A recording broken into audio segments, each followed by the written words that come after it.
యం బ్రహ్మా వరుణేంద్ర రుద్రమరుతస్తున్వంది దివ్యైస్తవైః వేదైః సాంగపదక్రమోపనిషదైః గాయంతి యం సామగాః ధ్యానావస్థిత తద్గతేన మనసా పశ్యంతి యం యోగినో యస్యాంతం న విదుః సురాసురగణా దేవాయ తస్మై నమః.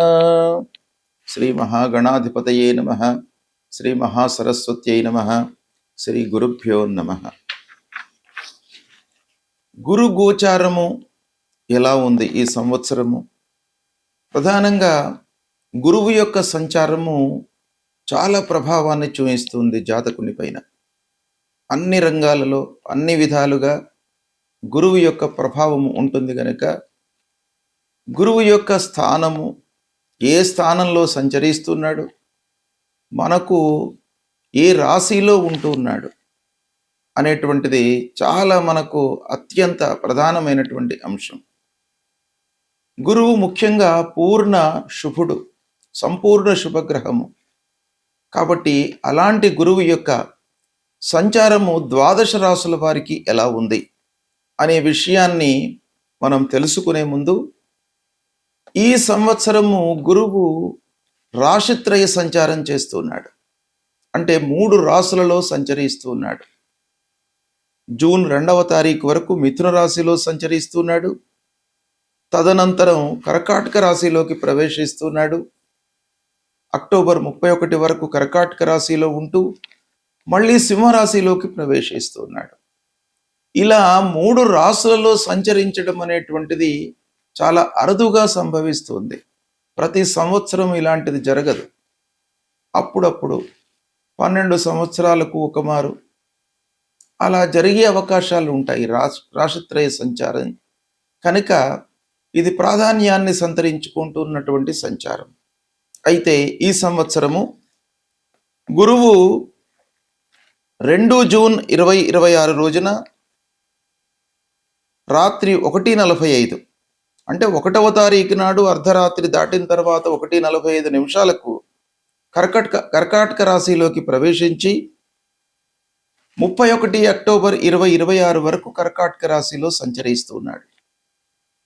కర్కాటక రాశి బృహస్పతికి ఉచ్చస్థానం, అంటే ఉచ్చస్థానంలో సంచరిస్తున్నాడు అన్నమాట ఈ సమయం లోపల.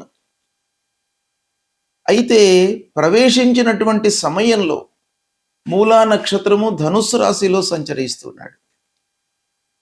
పునర్వసు 4వ పాదం, పుష్యమి 1, 2, 3, 4 పాదాలలో, ఆశ్లేష 1, 2, 3, 4 పాదాలలో సంచరిస్తున్నాడు అన్నమాట ఈ సమయం లోపల. అయితే ఈ కాలము మేషాది ద్వాదశ రాశుల వారికి ఎలాంటి ప్రభావాన్ని ఇస్తుంది అనే విషయాన్ని మనము కూలంకషంగా విశ్లేషించి తెలుసుకుందాం. వృషభ రాశి వారికి గురు గోచారం ఎలా ఉందో తెలుసుకుందాం. 2 జూన్ 2026 నుండి 31 అక్టోబర్ 2026 మధ్యకాలంలో గురువు కర్కాటక రాశి ఉచ్చస్థానంలో సంచరిస్తున్నాడు. గురువు ఉచ్చస్థానంలో సంచారము. అయితే వృషభ రాశి వారికి ఎలా ఉంటుంది అనే విషయాన్ని మనం చూసినట్టయితే వృషభ రాశి వారికి 3వ స్థానం అవుతుంది కర్కాటక రాశి. 3వ స్థానము గోచార రీత్యా ప్రతికూల స్థానంగా చెప్పబడింది. అంతేకాకుండా చంద్రుని యొక్క ఆధిపత్యము కలిగినటువంటి కర్కాటక రాశి లోపల గురువు సంచరిస్తున్నాడు. అది శుక్రాధిపత్యం కలిగినటువంటి వృషభ రాశికి శత్రుస్థానం అవుతుంది. అయినా సహజంగా గురువు ఉచ్చస్థానంలో ఉన్నాడు గనుక కొంత మంచి ఫలితాలే జరుగుతాయి. అయితే లోహమూర్తిగా సంచరిస్తున్నాడు, ఇది కొంత ప్రతికూలమైనటువంటి అంశం. ఇక పాపగ్రహ యొక్క వేద లేదు, అది మనకు చాలా కలిసి వచ్చేటువంటి అంశం. ఈ విధంగా వృషభ రాశి వారికి ఉంది ఈ సమయం లోపల. వీటన్నిటినీ కూడాను క్రోడీకరించి సాముదాయికంగా మనం ఫలితాలను చూసినట్టయితే శ్రమ ఎక్కువగా ఉంటుంది. అంటే మీరు శ్రమించినట్టయితే మంచి ఫలితాలను పొందుతారు. ఓవర్లుక్ చేయకుండా ప్రతి విషయాన్ని కూడాను మీరు ఏకాగ్రతతో కూలంకషంగా దాని విషయం ఆలోచించి చర్చించి అనుభవజ్ఞులతో నిర్ణయాలు తీసుకున్నట్టయితే మీకు సత్ఫలితాలు కలిగేటువంటి అవకాశం బాగా ఉంది. అయితే ఫలితము పొందడంలో కొంత ఆలస్యం జరుగుతుంది. గోచార స్థానం ప్రతికూలం, శత్రు స్థానంలో సంచారం అయినప్పటికీ గురువు ఉచ్చలో ఉన్నాడు కాబట్టి ఫలితం మీకు అందుతుంది, కానీ కొంత ఆలస్యంగా అందేటువంటి అవకాశాలు ఉన్నాయి.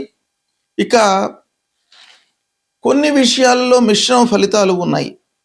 ముఖ్యంగా విద్యార్థులు శ్రమించవలసినటువంటి సమయము, పోటీ పరీక్షలలో అనుకూలమైనటువంటి ఫలితాలు ఉంటాయి, కానీ కొంత మీరు ఎదిరి చూడవలసినటువంటి అవసరం ఉంటుంది. అంటే ఆలస్యంగా మీకు ఫలితం అందుతుంది.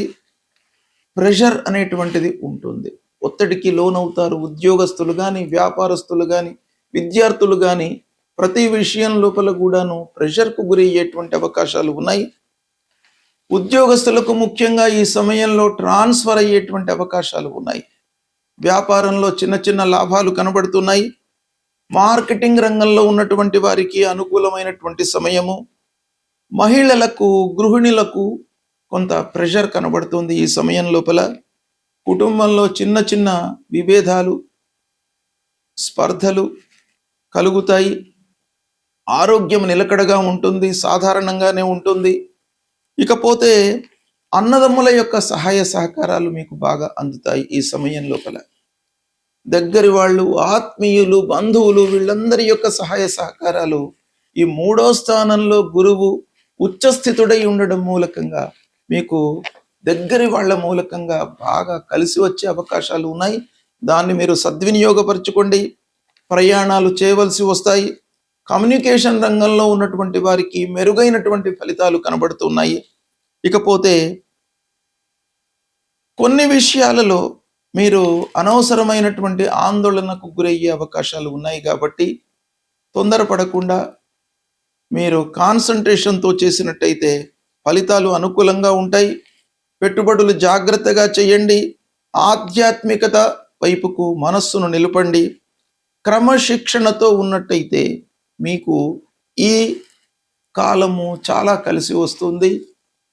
కొంత ఆలోచించండి, స్టెప్స్ తీసుకోండి, సమయస్ఫూర్తితో మెలగండి.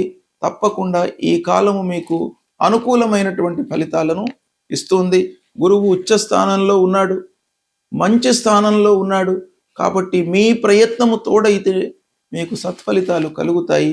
సంపూర్ణ శుభగ్రహమైనటువంటి గురువు ఉచ్చ స్థానంలో సంచరించడం మూలకంగా సహజంగా అన్ని రాసుల వారికి ఎంతో కొంత మంచి ఫలితాన్ని ఇచ్చేటువంటి అవకాశాలు ఉంటాయి. అయితే స్థాన బలం కూడాను, అంటే గోచార రీత్యా ఏ స్థానంలో ఉన్నాడు అనేటువంటిది కూడాను మనకు ప్రధానమైనటువంటి అంశం. అంతేకాకుండా ఆ గురువుకు, గురువు సంచరిస్తున్నటువంటి రాష్ట్రాధిపతికి, మనము జన్మించినటువంటి రాష్ట్రాధిపతికి ఎలాంటి సంబంధం ఉంది? మిత్రత్వం ఉందా, శత్రుత్వం ఉందా, సమత్వం ఉందా? ఈ విషయం కూడాను మనకు ఫలితం లోపల డామినేట్ చేస్తుంది. అంతేకాకుండా గురువు ప్రవేశమైనటువంటి సమయంలో చంద్రుడు ఉన్నటువంటి రాశి మూలకంగా మనకు కలిగేటువంటి మూర్తి నిర్ణయము, స్వర్ణమూర్తి, రజతమూర్తి, తామ్రమూర్తి, లోహమూర్తి, ఇలాంటి స్వభావము మనకు ఆ ప్రవేశ సమయం మూలకంగా కలుగుతుంది. తర్వాత గురువు ఏదైనా పాపగ్రహాల యొక్క వేద ఉందా? ఇవన్నీ కూడాను మనం లెక్కలోకి తీసుకొని పరిహారాలను మనం చేసుకోవాలి. అయితే గురువు ముఖ్యంగా పరిహారం ఏం చేసుకోవాలి గురువు ప్రతికూలంగా ఉన్నప్పుడు అనంటే?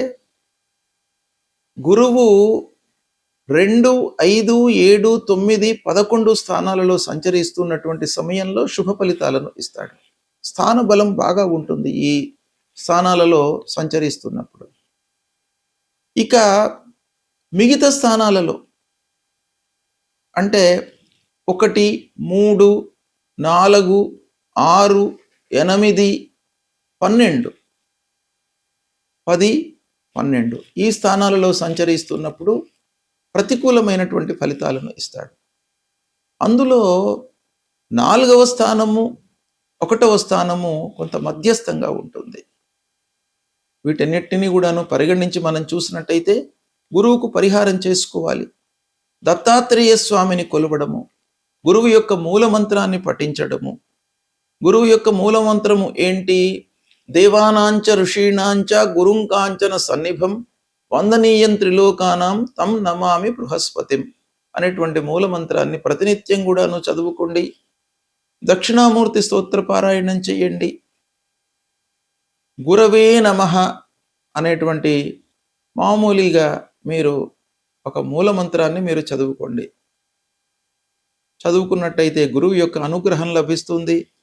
అన్నిటికంటే కూడాను ముఖ్యమైనటువంటిది గురుర్ బ్రహ్మ గురుర్ విష్ణు గురుర్దేవో మహేశ్వర గురు సాక్షాత్ పరబ్రహ్మ తస్మై శ్రీ గురవే నమః. గురువులను మీరు పూజించండి. అంటే మీకు విద్యాబుద్ధులు ఇచ్చి సమాజంలో మిమ్మల్ని ఒక స్థితిలో నిలపడానికి ప్రోత్సహించినటువంటి వారిని మీరు సేవించడము, తల్లిదండ్రులను సేవించడం, ఇవి చేసినట్టయితే తప్పకుండా మీకు గురువు యొక్క అనుగ్రహం లభిస్తుంది. శుభ ఫలితాలు కలుగుతాయి. శుభం.